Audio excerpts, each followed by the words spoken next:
Hi, happy Friday. Hope you're all well. So today I want to talk about something that comes up so often when I'm working with clients. It's something that's really important, and it's whether your website actually truly represents your business. So if somebody walked into your physical space, would they get the same vibe and experience as they do on your website? I'm going to dive in today to how to make sure that your online presence matches your real world fabulousness. And if it does align, then it helps to become a real trust building tool. And I've got a few things you can check, especially if your website hasn't had a refresh in a while. If you've not thought about this for a while, not checked anything for a while, then you can just go through and check a few things just to make sure that what you're representing online is the same as people would get if they physically came into your business. So first of all is visual consistency. So is your website visually the same as your physical branding? So things like colors, logos, the overall aesthetic and vibe. If somebody walked into your business, or if somebody had some interaction with you, would they get the same feeling? If somebody looked at your social media accounts, would they think that your website was the same business? I see it so often where businesses are spending so much time and energy on social media, and that looks beautiful, and you go to their Instagram and it looks absolutely beautiful, and there's so much of their personality and so much of their brand coming across there. But then you go to their website and it looks like it's a different business almost. Maybe they've got the same logo there, maybe they're using some of the same colors, but it's just not representing their business in the same way as if you actually physically visit that store, or if you interact with that person anywhere else online as well. And this can also apply to your Google business profile as well. So quite often businesses aren't making the most of their Google profiles as well, and they're not actually using that and representing their brand visually there as well. There's so much you can do with your Google profile that can also help with this, but making sure that that all ties in so you have that cohesive brand wherever you're appearing online, whether it is socials or across your website or on your Google profiles, or if people are actually physically walking into your store, making sure that actually it's the same experience. People know they're in the same place. They know they're interacting with the same business there, really. So one thing I would say about that, though, is that it's important to remember that just having a beautiful website won't necessarily result in sales. So you can have a website that looks a little bit ugly and doesn't look beautiful, or looks really, really plain and simple, and that can still make sales if the copy on those pages are well written and really explain what you do. Whereas you can have the most beautiful website and it can absolutely look visually stunning, but if the copy isn't right, then that website still won't make any sales, really, because it's the words on our website that actually do make those sales happen. It's the words that make people convert. That's one thing I just wanted to sort of caveat with that, is that yes, you might have a beautiful website, but it's also really important to make sure that those words that you're getting across on that website is also really, really clear, and that is the part that will actually make the biggest difference, really. As much as we don't want ugly websites, it's also worth thinking about that first, really, is making sure that actually your website is actually getting your message across as you need it to and as your customers need to hear it, really. And that leads me on to tone of voice. So do the words that you describe on your website, do they actually represent how you would talk to customers in the real world? I think we can often get caught up in being very technical on our website, or just trying to be clever with our marketing, and actually clarity and explaining things in the most user-friendly way, explaining things as you would if you were talking to a real person, is one of the things that you can really do to help to actually have your content come across as helpful and as, what's the word I'm looking for, as authentic, really. And that's something that Google looks for now as well, when Google is looking at ranking factors and is looking at why they should put one particular website above another. If your website is explaining things in a really simple terms, then it's going to be much better. It's much more likely then that people will stay and spend longer on your site than if you bamboozle them with terms that might mean a lot to you, but actually doesn't really help them to understand what you do, understand how you're going to make their life better and what they need to do to get it. So it's really important to try and use the same kind of tone and language. And I talked about this back in episode 70. I had my lovely friend Jo on, and we were looking at their website, and their social media managers, and everything they do is very fun and very friendly and is very casual, and we realized that their website wasn't actually portraying that. So their website was it's not stuffy, but it just wasn't showing that personality. It wasn't really showing them true to how they are in their business, and how if you interact with Jo in person or watch any of her stuff on social media, it wasn't then showing that same thing in their website. And I think that's really important. If somebody goes to your website, they should get a real vibe of what it's like to work with you. And this isn't necessarily something that's easy to do. It's not necessarily something that's going to be something you can fix in 10 seconds.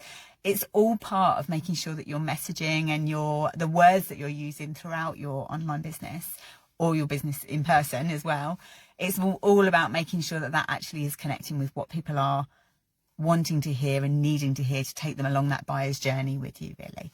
So how you're talking about your business and your services and products should feel like the way you would talk to a client. If you were talking to somebody in person, it should feel the same sort of thing there. And actually that can help as well with getting recommendations in like ChatGPT and Google Gemini. If you can use that real world conversational language, then that can be really helpful, and you're much more likely then to be showing up in those AI results when people are asking ChatGPT or Google Gemini for recommendations.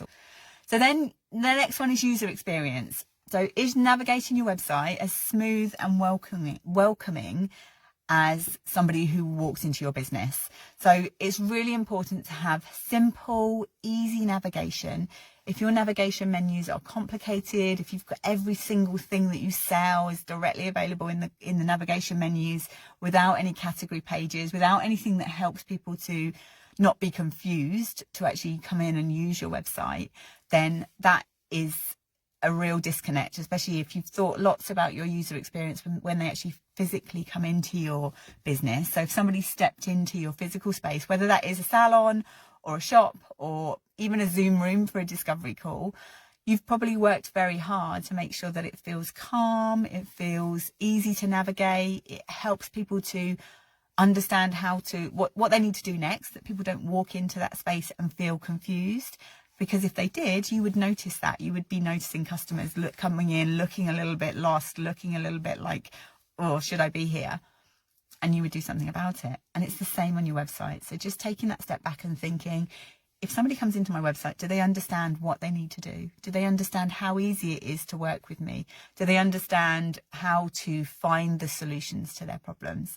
And that's something that's really, really important. Navigation menus and user experience is something that can make such a big difference to whether people actually hang around on your website or whether they bounce back to Google, whether they bounce back to Google and look for another website, another business to actually visit and find the solution to their problem, really.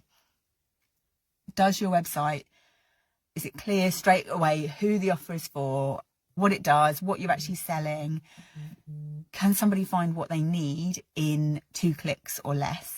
So like your services, your prices, how to contact you, and don't forget about mobile as well. So most people will visit your website from their phone, and if it's clunky and it's slow to load, they might just come and bounce back to Google before they even see your messaging or your branding or whatever is actually on there on your website. So making sure that your website is mobile responsive and loads quickly is also all part of that user experience. It's all part of making sure that ties in with what they would experience physically if they came into their website, came into your business rather. And it doesn't need to be flashy. It just needs to sort of feel like you and guide people smoothly onto the next action to take, really. So it doesn't, like I would always say that clarity, it tops being clever, really. So make sure that it's really simple, really easy. Nobody's going to get hung up on what to actually do there on your website. And number 4 is your content and your offers. Are you actually showing what you do? And this is a big one. So many sites out there are either out of date with the products and services that are offered, or too vague and just not really clear on what you're actually offering and what the difference is between the things that you're offering as well. So are your most important services or products, are they easy to find? Are you mentioning those on your homepage? Are you guiding people towards those products and services that you actually want to guide them towards? Looking at what your most profitable products and services are, looking at what you want to be selling. What do you want to sell more of? Are you actually mentioning that in a visually appealing way on your homepage and on your blog pages and anywhere else that naturally links to that service or product? Are you using that throughout your website to really help to increase the number of times that people actually see that when they come into your website as well? And are you describing those products and services in a way that your clients can actually understand? Are you using words that maybe you've taken them from your descriptions from your manufacturers or from your suppliers, but is that actually how you would describe those things if you were having a real conversation with people? Is that the language you would use? And if not, then change it, tweak those product descriptions, tweak those category pages even. So make sure that actually the way that you're describing things is how you would describe it to a real person in the real world, really. So that's, I think, one of the sort of really important things is actually using the language that people can understand, that your audience want to hear and they can understand. And also if you can add your own personality in there as well and add your own experience. So if you're talking about you could talk about things like your staff favorites or your customer favorites even for products and services. And if your product manufacturer has just released a new product, how can you put your own spin on that? How can you add your own experience when you're talking about that product, adding what you've found and why you enjoy it and why your customers enjoy that product, and think about the benefits and the transformation that it gives and describing it in that kind of language as well. And how can you get your sort of personality across there as well, really? So you don't need loads of copy just for the sake of it. You don't need loads of words just for the sake of it. You just need the right words, thinking about how you can break that up with bullet points, icons, anything that you can represent things in a scannable way. So using headlines and breaking up the copy on your website. And it doesn't have to, as I say, be a ton of content. Like walls of text is never really a good idea. But if you can just make sure that you use the right words that feel like you and speak to your people, speak to the people who are there visiting your website, then that can make a massive, massive difference, really. So an example of this is if you were a skin therapist who is taking the time to explain how your treatments are safe and what the benefits are to them, then the way that you would explain it in real life, if you were actually talking to a customer, have you also got that language on your website relating to those products and services as well? And if not, then that's really important just to get that across. It's an opportunity otherwise that you're really missing, just to connect with people before they even book a call, before they even book a consultation, before they even actually get in touch with you. It's that opportunity to start getting those trust signals across, really. And then thinking about customer journey, are you guiding people towards the next step? Think about what happens when somebody does land in your website and when they browse your website. What do they need to do next? Thinking about where they are in their customer journey and their awareness of what you're selling. How can you sort of put yourself in their shoes and actually think about what they need to do next, and so that they don't become confused, really? So are you giving them a gentle nudge to take action? Are you actually using calls to action that have verbs in them that are actually encouraging people to book now or book an appointment today, or those kind of things that actually do then encourage people to take the action that you want them to take? Or even just reading the next page and linking your pages together. So if somebody needs to understand more, if somebody needs to go a little bit further along that buyer's journey before they're ready to book an appointment or make a purchase, then how can you link your pages together so that it's crawlable both to Google and to people actually going through your website and going through that experience, so that they understand why you are the solution to their problems. So this is where things like clear buttons, calls to action, testimonials, examples come in. That's things that you can actually all do to help increase that trust and help people understand why this is a good solution to their problem. And it's not about being salesy with this. It's all about being supportive. It's about helping people feel confident that you're the right person to help them. And with things like testimonials, it's not about just like adding all the great big long testimonials of the things that people have said about you. When you look at your testimonials, when you get those testimonials in, just looking at the parts of them you can take out and be really useful to help your customers, to help your website visitors, to actually understand why you're going to help them. So thinking about it from that point of view, this is not just about shouting about what you do. This is all about helping people to understand more and just to become more confident to actually take that next step with you. So walk through your own site like a potential client and think, can you easily understand what you offer? Can you trust what you're saying? Why should they trust what you're saying? And do you know what to do to take the next steps?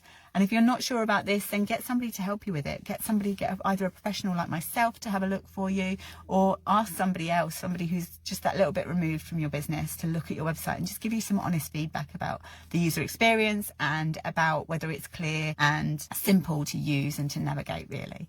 So take a little time this week to look at your website through fresh eyes. Does it feel like you? Does it feel like it visually represents the same experience as somebody would get coming into your physical business? Does it represent the language that you would talk about when people come into your business? And is it an experience that is a pleasure for people to use, that helps people to actually understand what you do and why you're the expert that they should trust to help them with their solution to their problem? And if it's not like that, then there's no shame in that at all. There's so much opportunity out there just to tweak it so that it does. And if you need help with that, you know where I am. You can text the show or send me a DM or book a discovery call, and let's work together to make your website your hardest working team member. So it's generating traffic and sales every single day for you. And it's not a quick fix. It's something that does take time to get this right, but it's really important. Your website is your asset that you own, and it really should, as I say, be your hardest working team member. So thank you so much for being here. Let me know what you think, or if there's anything you're stuck on, send me a message and I'll try and cover it in a future episode. So I hope you have a great weekend, and I'll see you soon.